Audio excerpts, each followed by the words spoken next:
Hi, welcome to this video where we will talk about recover lost data from your iPhone 15. Ever found yourself in a situation where you've lost crucial data from your iPhone 15 due to accidental deletion or other unsettling circumstances?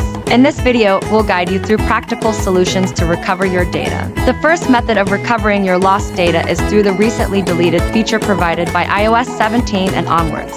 Simply open your Messages app, tap on Recently Deleted, select the messages or conversations you want to retrieve, and hit the Recover button. An image of this process can be seen on your screen now. Another effective method is restoring your data via iCloud. Make sure your iPhone was set to iCloud backup before the data loss. Then, just select a backup that predates the loss and restore it.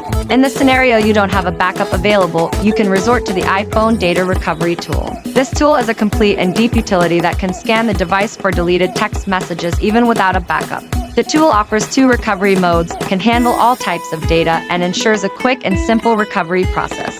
To wrap it up, the secret to never losing your data lies in putting in place the right backup measures, like enabling iCloud backups or using third-party applications like iPhone Data Recovery. Always stay a step ahead.